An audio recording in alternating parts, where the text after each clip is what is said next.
Hello, and welcome back to Sharing a Chapter a Day.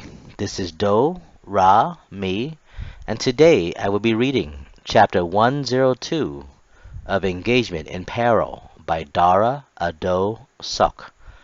Chapter 102 is titled Outstanding Recruit Rescinded and Hassan. An incident occurred to me at Basic that messed up my chance of becoming the outstanding recruit of Company 388, of which I would have been promoted to the next rank during graduation. The incident started out one day at the firing range. I got into trouble for moving too soon to fire my 9mm pistol. The instructor wrote me up for insubordination. He took my Ricky notebook out of my back dungaree pocket and threw it against the wall and had me face the wall while he wrote me up for failure to follow instruction in the notebook. And then I was sent back to the barracks all alone without the rest of my company. Now, my bugged-out lavender company flag was stripped from my hand that day and given to another recruit to carry during the march back. Happily for my security, the recruit was Shinshin. I knew he would take care of my flag. Shinshin tried to defend me, but the rifle range instructor wanted none of it from him. And as part of my punishment for disobedience at the firing range, I got beaten physically the whole day by my RDCs back at our living quarters. Chief Edinburgh had mentioned that I had ruined my chance of being the outstanding recruit since I was the top runner then before I got into trouble for the incident of insubordination. I was given a choice to decide what my punishment would be. Suits me by Chief Edinburgh, so I chose to do self-destruction, of which consisted of 7 different types of workout: jumping jacks, mountain climbing, push-up, back kicks, knee bends, leaps, and lunges. All day I was beaten physically until nighttime for bed. At most time I was slacking off while doing self-destruction. By now, any physical demand or exercise was easy and mundane to me, so I slack off half of the time then while being punished as part of that misunderstanding earlier. During the whole ordeal, my fellow recruit would look and snicker about what I was doing and how nonchalant I went about doing my punishment. The RDC even had Shinshin brought me my lunch and dinner throughout the day while I was being punished, and while I was performing my self-destruction beatdown. If no one was watching, mainly the RDC, I would pretend that I was doing them. I would lie there and fake that I was doing crunches and such, with moans and grunting sound as though I was really doing them. After all, I have gotten used to the routine, and doing self-destruction was really nothing to me then, though I pretended like it was really hurting me, moaning and panting as though I was really in pain. Shinshin knew better, and he laughed as he saw me lying there, pretending to be exhausted out of my mind. With his laugh and while handing my meals to me, he murmured, You're fucking funny, Dara. You're fucking funny. See you at Taps." Once it was Taps, I was allowed to shower off my whole day's sweat and go to bed. I did the same thing I did the night before during my shower. I jacked off to Heather's memory in my head. After exhausting myself in the shower and one stride off, I made my way to my bunk below Hassan's, next to Gross and across the way from Shinshin, and fell fast asleep like a baby. The next morning around 2, after several hours of shut-eyes, I was awoken by one of the RDCs, Irvin, and sent into intensive training, IT, where I got more beating physically for about another 3 hours in an aircraft hangar on base. Once I arrived at IT site, there were many other recruits there, all lined up for their punishment as well. The chief petty officer in charge would make us get up and down on the cold, polished wooden tile floor, run in place, push up, sit up, and run around the hangar. It seemed pretty routine to me then. I was so used to the constant movement and physical aspect of it all. I just went about doing what I was instructed and kept my cool.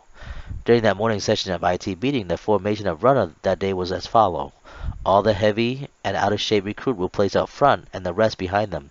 So I didn't really have to run as fast as I usually had to. We all had to run in step while running around the massive hangar. Altogether, we had to count aloud for the chief, and while we worked out our aching body to the breaking point. The chief in charge of the IT recruit that morning didn't really care how hard we were being punished. He was doing his morning scheduled duty, and most of the time he just sat around on his brown plastic chair placed in the center of the hangar, and once in a while will blow his whistle to stop and give us further instruction on what to do next, often suckling and gulping down warm fluids of coffee from his large, shimmering silver thermal container then. We jogged after each other in steps around the hangar for about 40 minutes until it was time for us to dismiss and return to our barracks to catch up with the rest of our recruits for chow.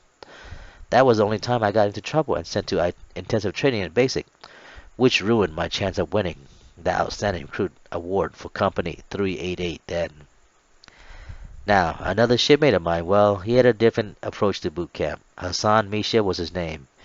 We were rack mates. Hassan came from a wealthy family that resides in Beverly Hills, around in Southern California, and an affluent neighborhood that I once visited during our A school together.